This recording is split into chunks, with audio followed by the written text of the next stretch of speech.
E, sem delongas, agora uma selfie, né? Selfie dos painelistas, né? Enquanto os painelistas, então, fazem a selfie, a gente anuncia a nossa última atração, que será uma entrevista sobre um caso singular no ecossistema de mídia brasileiro, um veículo nativo digital que foi do topo ao fundo do poço, pegou um impulso e voltou a ter sucesso no seu modelo de negócios. O painel O que Podemos Aprender com um Nativo Digital trará o caso do Flow Podcast, uma história que será contada, então, pela CEO do Grupo Flow, a Sara Bukovitz. Por favor, Sara.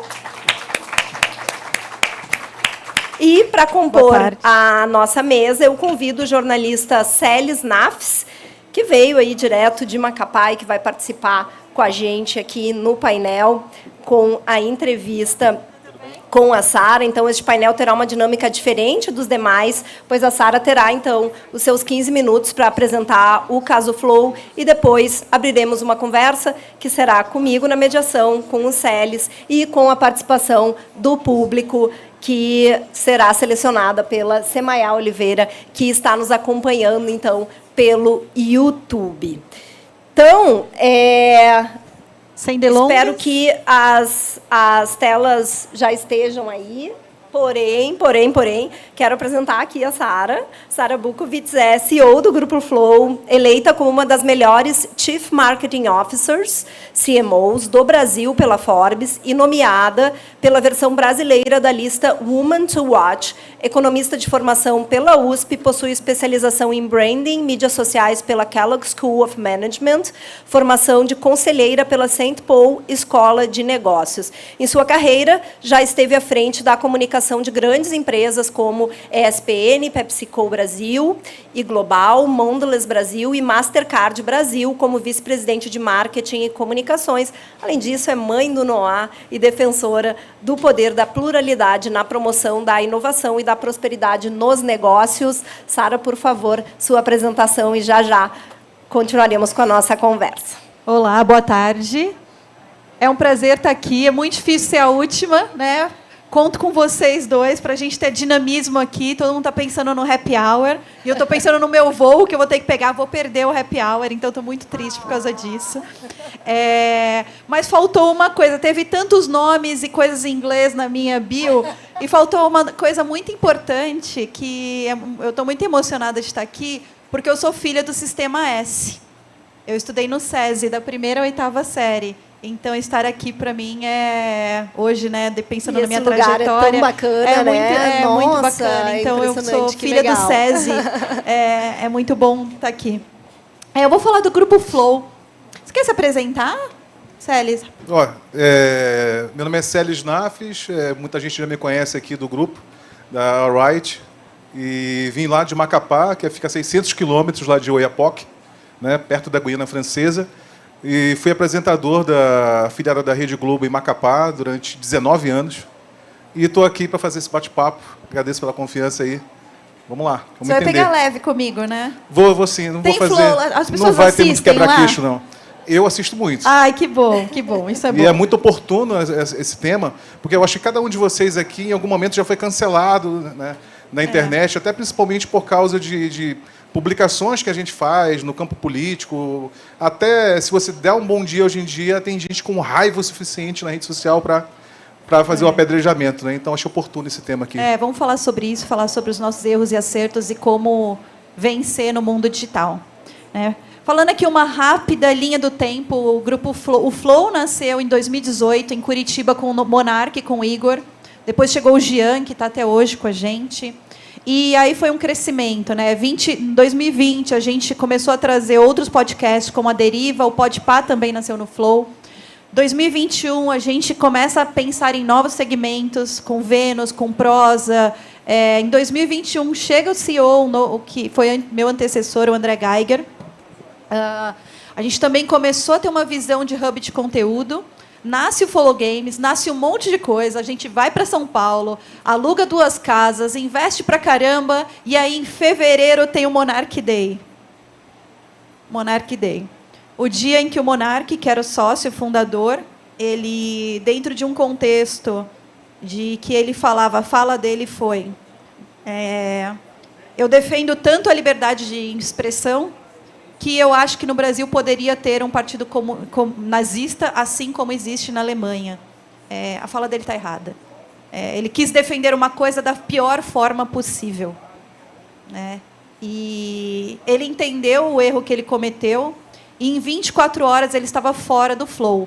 Para que não fique nenhuma dúvida, o Monark tem um legado importante, mas o Monark não é mais sócio do Flow, ele não faz mais parte do Flow. Ele saiu em 24 horas. E ele saiu em 24 horas, e aqui acho que já começa um pouco dos erros e acertos, porque ele entendia que a presença dele ia prejudicar todo um plano de futuro e um sonho que existia do Flow. Lá a gente já tinha 120 funcionários, eram 120 famílias que estariam prejudicadas se o Monark decidisse continuar. Ele teve essa opção, né? Ele e o Igor sentaram e discutiram, são amigos, e a decisão foi: não, eu não posso ficar mais aqui, né? Para quem não sabe, depois do Monarch Day, do cancelamento, foi um dos maiores cancelamentos da internet, né? Saiu no New York Times, gente. Até a Globo deu moral para a gente, vocês acreditam? Saiu no Jornal Nacional que a gente foi cancelado, New York Times. Todo mundo falou sobre isso. Parece uma brincadeira, mas não é. O Flow ficou 6 meses sem faturar. Nenhum funcionário foi mandado embora. A gente deu opção para que as pessoas saíssem, ninguém quis sair. A gente reduziu alguns salários. E todo mês tinha, eles chamavam de Jack Bauer Day, que a gente tinha que correr atrás de R$1 milhão para pagar a folha e os nossos custos. Porque a gente não faturava nada. E aí a gente não só faturava, né, perdeu todos os anunciantes, como a gente perdeu também a monetização das plataformas, que era uma das suas maiores receitas.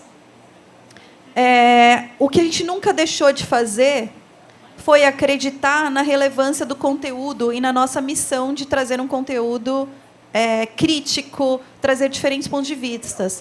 E foi aí que a gente, né, não deixando, né, para trás o que tinha acontecido e olhando para frente, foi quando a gente decidiu fazer as conversas com presidenciáveis.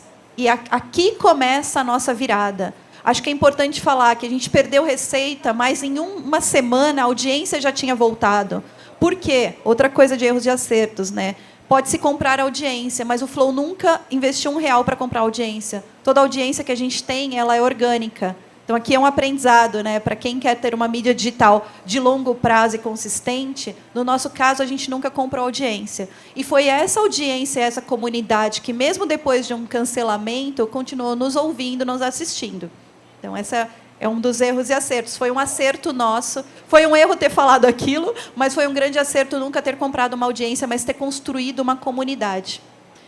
Foi um acerto também arriscar. Porque é um grande risco receber os presidenciáveis, né? Mas foi isso que, de alguma forma, foi o grande tiro, foi a grande aposta da nossa reputação, trazer os presidenciáveis.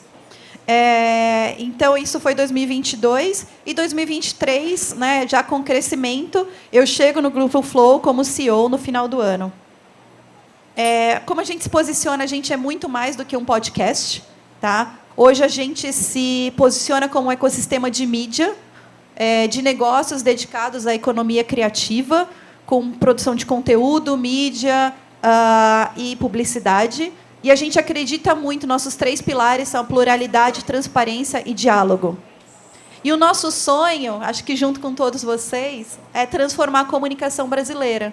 A gente quer que seja mais plural, mais aberta, que a gente possa ter diferentes pontos de vista. E, né, como a gente vai fazer isso? Criando um ecossistema de mídia verdadeiramente plural. Esse é o Grupo Flow hoje, né? Eu sou CEO da holding.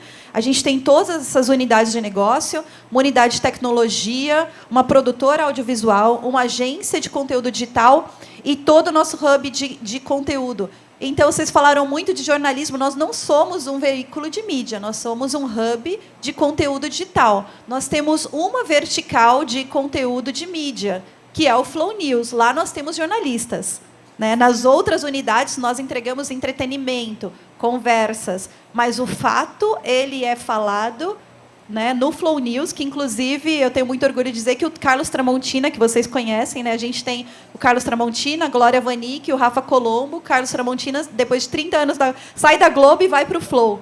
Então, lá a gente tem notícia. Quando a gente pensa, né, quando eu falo desse hub de conteúdo, né? A gente tem o Flow Podcast, o Ciência Sem Fim, o Flow Games, o Vênus, que é um conteúdo mais feminino, o News, que eu falei para vocês, o SA, que é um conteúdo corporativo, Flow Sport Clube e Flow Music. E assim vai. Né? Então, falando de erros e acertos, um acerto, né, nosso, né, foi apostar em diferentes conteúdos. Se a gente só tivesse o Flow Podcast, talvez a gente já teria morrido, ou se a gente só tivesse uma coisa ou outra. Então, trazer criadores, apostar em novos criadores, em novas ideias, sem dúvida foi um acerto. Né? Hoje a gente fala de um ecossistema de conteúdo, né? Não só de alguns podcasts.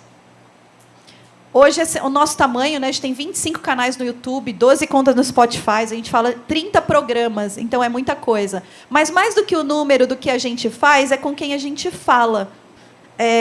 A gente tem quase 300 milhões de views ao mês, somados, tá, das plataformas. Se eu fizer um recorte só de YouTube, no YouTube, todos os nossos programas somados fazem 75 milhões de visualizações. Né? Aí é uma provocação, né, para as mídias tradicionais. Né? Assim, quem hoje tem essa audiência?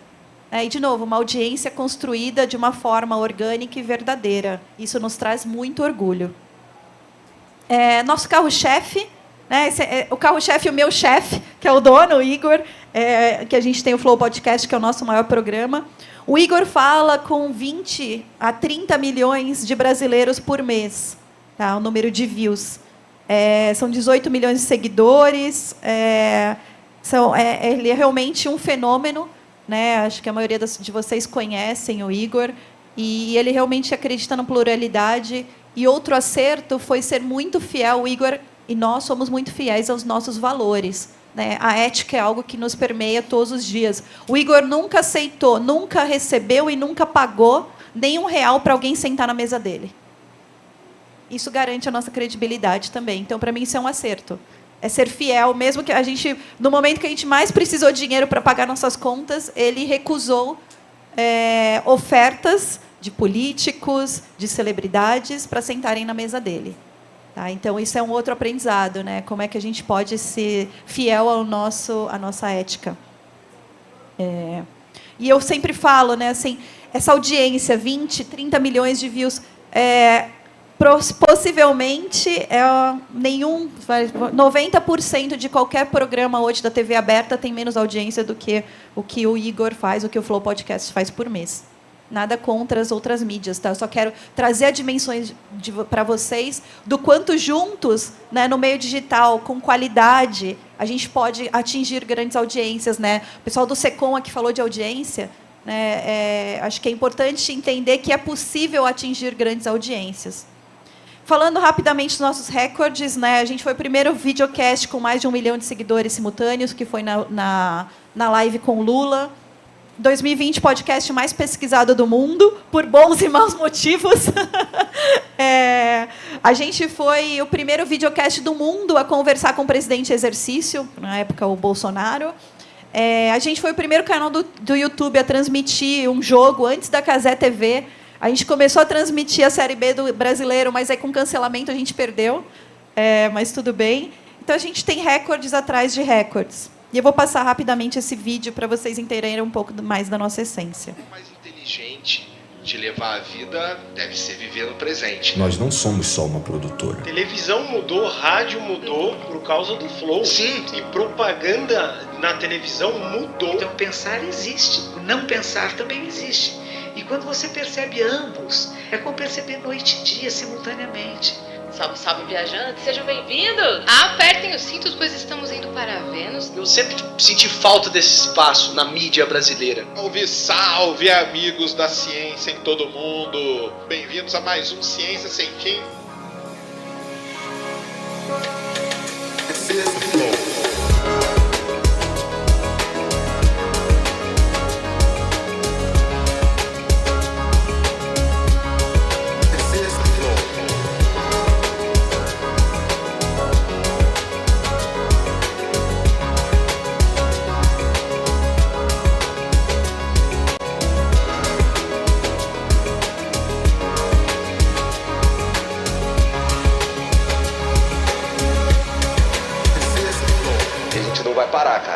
vai parar de inventar. A gente não vai parar mesmo. Então, esse é o nosso case. E agora estou aqui aberta a perguntas, mas eu tenho muito orgulho de ser líder de uma empresa que acredita realmente no que vocês acreditam, que é a informação, conteúdo de qualidade, a ética, e juntos transformar a comunicação brasileira. Muito bem, palmas para a Sara Bukovitz. E é muito interessante a gente poder conhecer um case de bastante sucesso, um modelo de negócio. Nós estávamos justamente no painel anterior discutindo e tentando enxergar caminhos, enxergar possibilidades para transformar os veículos jornalísticos, né, e fazer com que eles tenham sustentabilidade. Então, realmente é um caso que queremos saber muito mais, Sara, aproveitar o teu tempo aqui, já estamos controlando, mas é um caso que pode sim inspirar e nos trazer aí alguns caminhos, quem sabe, né, que a gente possa, a partir dele, também aplicar em modelos que sejam modelos de jornalismo. Eu quero passar, então, não sei, Celes, de repente começa com a primeira pergunta, depois a gente pode dar sequência e também chamar a Semayá no digital. Celes, por favor. Pode ser. É uma curiosidade grande. Eu já participei de gerenciamento de crise, né? Essa aí eu não consigo nem imaginar o tamanho da crise que foi para vocês e o esforço que vocês devem ter feito também para segurar anunciantes. Porque eu acho que deve ter tido, em algum momento da turbulência que vocês atravessaram, vocês devem ter gerado dúvidas, né, em algumas marcas grandes que seguem vocês, que apostam em vocês. E, será que vale a pena continuar, no momento que o Brasil está vivendo hoje, de mudança de conceito, continuar apostando no programa de vocês? Vocês tiveram um diálogo com o anunciante? A gente não teve nem chance de dialogar. Todas as marcas saíram. E saíram por muito tempo. Então, aos poucos, algumas marcas voltaram, que acreditavam, e que é importante que eram pessoas que eram amigas pessoais e acreditavam no projeto como um todo. Mas a verdade é que não existiu diálogo. As marcas saíram por muito tempo e muitas não voltaram até hoje. Parte do meu trabalho é como ex-anunciante, né? Eu sempre trabalhei em marketing, em grandes marcas. Parte do meu trabalho hoje ainda é sentar nas agências e nos anunciantes, explicar o que aconteceu, falar das medidas que nós tomamos. E eu falo com muita tranquilidade que o risco de anunciar no Flow é o mesmo risco de qualquer outro podcast. Ele existe, mas talvez seja até menor, porque a gente já está, né? Cachorro que é mordido por cobra tem medo de linguiça, então a gente é mais cuidadoso em alguns aspectos, mas não teve muito esse diálogo, tá? A gente realmente perdeu a receita do dia para a noite, todas as marcas saíram. Assim, tem muita gente que acaba tendo o conteúdo bloqueado, e tem muito portal de notícia aqui que usa o YouTube para incorporar o conteúdo que cria, né? E, às vezes, uma palavra mal colocada, uma palavra que, às vezes, o YouTube acaba encontrando ali, bloqueando o teu conteúdo, sim, acaba te gerando um transtorno muito grande, né? Vocês tiveram esse problema com o YouTube também, diante da repercussão toda? Tivemos. E como é que foi contornado isso? Então, a gente ficou muitos meses também sem monetizar no YouTube. E aí a gente foi voltando aos poucos, aí sim, dialogando com a plataforma, explicando o ocorrido, dizendo que já não fazia mais sentido, né, o que estava acontecendo. Teve um movimento, foi interessante que teve um movimento na internet de monetiza Flow.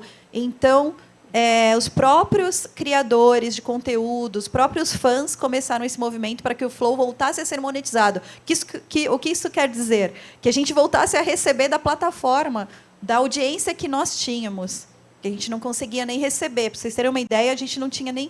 o nosso adquirente saiu também. A gente não podia... Se a gente ganhasse algum dinheiro, a gente não tinha como receber.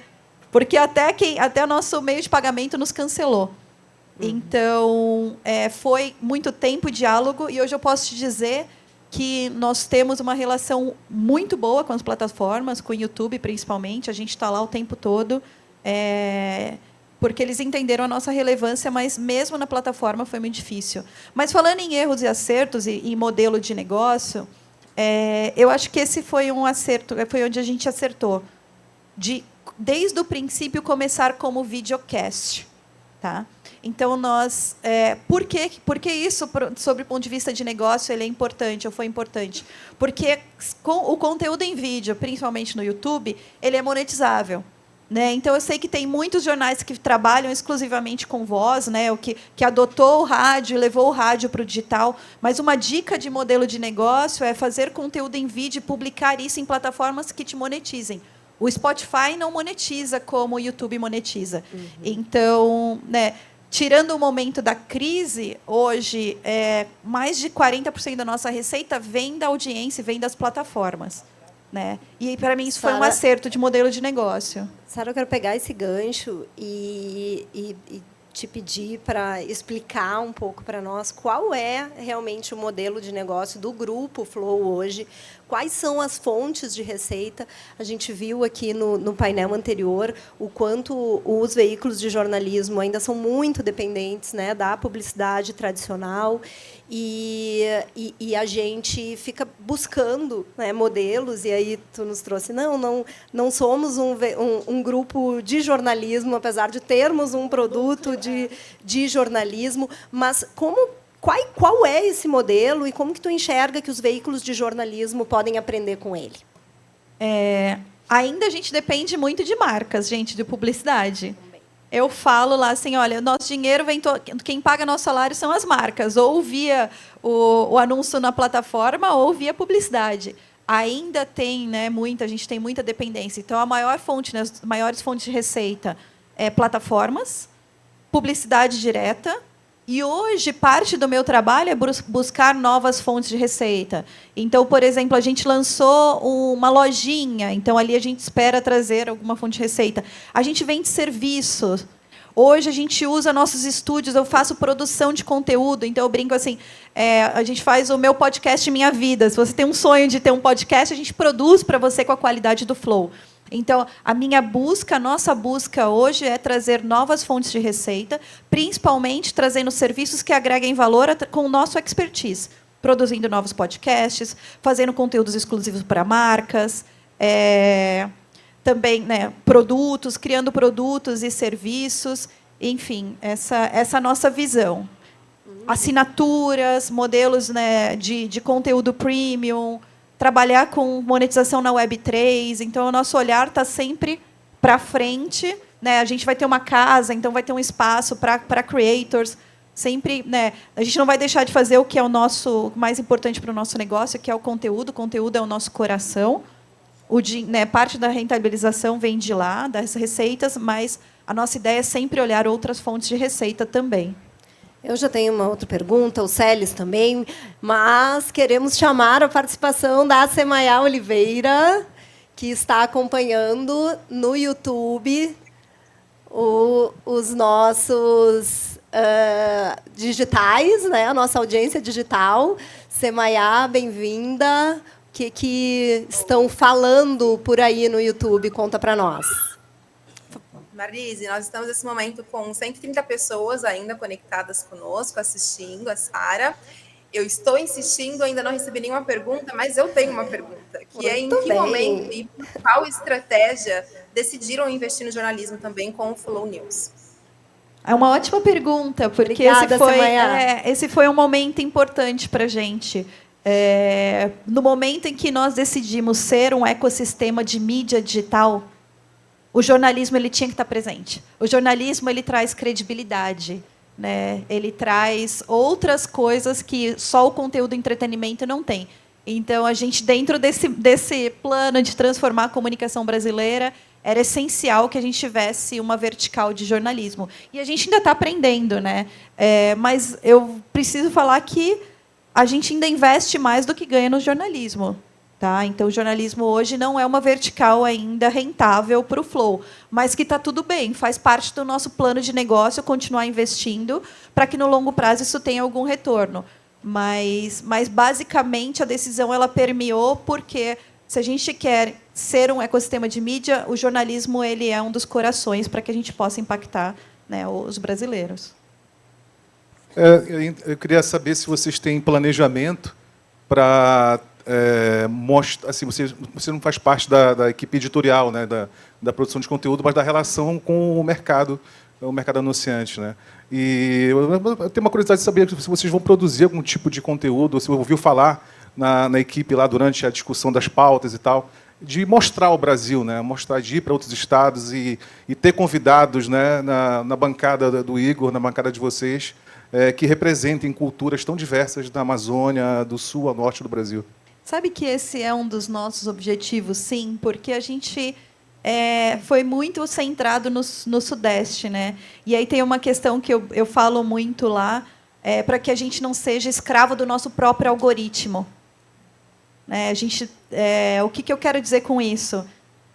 Se a gente reforça os mesmos convidados e os mesmos comportamentos, as mesmas ideias, eu vou ter mais audiência. Mas isso não quer dizer que, no longo prazo, eu vou construir uma comunidade forte, uma audiência forte. Então, hoje, como escravos do nosso algoritmo, que a gente tenta não ser, eu teria só Sul e Sudeste. Pensando no longo prazo, sim, a gente quer cada vez mais trazer pessoas e culturas diferentes para o Flow, inclusive pensar em outros programas. Eu acredito muito numa tendência de ter mais produtos regionais, inclusive. Se quiser para Macapá, está convidado. Olha só. Eu já passo para a Malu a pergunta. Eu quero... fico curiosa, assim, que na apresentação, para ser, a gente não vai parar de criar, e realmente tem uma essência muito criativa, até pela natureza, né, de não ser exatamente jornalismo informativo, então acaba realmente criando essa linguagem mais de entretenimento. Mas eu fico me perguntando assim, na medida em que o grupo cresce, ele segue tendo um centro, um cerne, que se chama um formato, que se chama podcast, ainda que se faça em vídeo, né? Ele é um videocast, ele tem um centro podcast. Como é que vocês enxergam daqui 10 anos? Assim, porque, claro, o podcast ele veio num crescente na internet, teve um pico na pandemia, né? Enfim, tem aí uns 10 anos de buzz, né? E ainda está em alta, mas como será daqui 10 anos? Vocês acreditam que o podcast, como formato, ainda vai estar no centro do grupo? Olha, se eu tivesse uma bola de cristal, meu passe seria muito mais caro. Mas eu vou te falar o que eu vou trabalhar para os próximos dois anos. Podcast continua crescendo, tá? No passado cresceu 23% a audiência em podcast. O que acontece? O que eu acho que vai acontecer no formato podcast? Vai ter uma separação entre os grandes podcasts de altíssima audiência e os super nichados. O meio ali, eu acho que vai acabar, naturalmente vai acabar, porque eles não vão achar formas de monetizar. Tá? Então, o super nichado vai ter objetivo mais de gerar lead, de falar com um público muito específico, e o de massa, né, continua bebendo do formato. Então, para podcast, eu acho que isso pode acontecer. Para o futuro, a gente pensa em fazer outros conteúdos que não são de podcast. Então, lá eu brinco assim, ninguém lança mais MesaCast. Gente, você tem que ter um muito bom motivo para ter outro MesaCast. Óbvio que a gente vai continuar trazendo, né, porque tem muitas comunidades para conversar, mas a nossa visão é construir mais conteúdo em vídeo, diferente do MesaCast. Eu vou te dar um exemplo. Mês passado, a gente lançou Aquelas Minas. Eu não sei se vocês viram. Vocês conhecem um programa que chama Aqueles Caras, que é uma mesa que eles fazem e ficam testando coisas assim? A gente lançou Aquelas Minas, que é uma provocação, que esse formato, o formato Aqueles Caras, ele está no mundo inteiro, é um formato internacional, mas não existia nenhum feito por mulheres. Então, a gente lançou com Vênus o Aquelas Minas, que é uma sátira a esse formato que foi feito, construído por homens. Esse já é um exemplo de que não é MesaCast, é algo diferente para o Flow, um formato de internet que já existe, mas é diferente para a gente. Então, a nossa ideia, sim, podcast é o que a gente sabe fazer conversas, a gente sabe conversar, tem muita conversa para ser feita ainda nesse mundo, mas este não é o único formato que a gente vai trabalhar. Por isso, o news, por exemplo, notícias já não segue o formato de podcast, né? Malu? Eu tenho uma pergunta, mas eu vou ceder minha vez para o representante do Jornal do Comércio que está aqui querendo fazer. Olha, pega leve, hein? Está no fim. Tudo bem, Sara? Tudo bom? Você apresentou ali o ecossistema de negócios do Grupo Flow.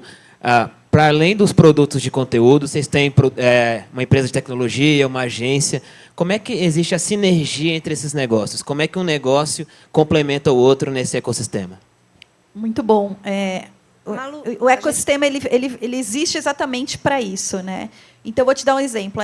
Nossa empresa de tecnologia, ela desenvolve primeiro os nossos produtos, mas sempre quando a gente desenvolve, a gente tem uma visão de fazer isso white label para que a gente possa vender esse produto para outros criadores. O modelo mais simples é a nossa lojinha.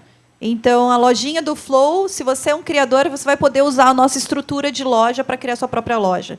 Tá? Então, sempre a gente parte das nossas necessidades para depois pensar no como isso pode ajudar a vida do criador. Mesma coisa para insights, né? Para inteligência. A gente está desenvolvendo alguns produtos também para trazer mais insights para os criadores.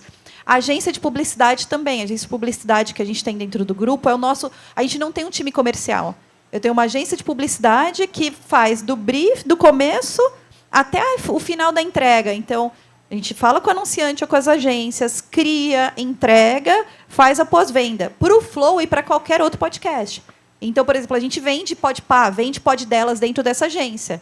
Isso me garante uma receita, eu estou fomentando... Então, a ideia das verticais de negócio, fora do conteúdo, é fomentar a economia criativa. Nos ajuda e ajuda todo o resto. Tá? Posso fazer a minha? Sim. Prometo que vou ser rápida.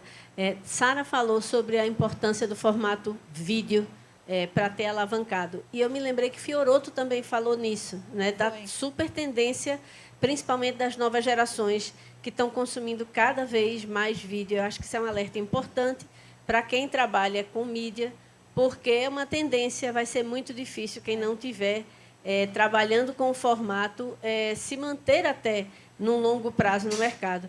Então, eu pergunto, né, assim, eu vim de uma experiência em que a gente viu o quanto o formato de vídeo foi fundamental para o aumento da audiência, lá no NE10, no Nordeste. A gente começou a fazer vídeos rápidos, curtos, digitais.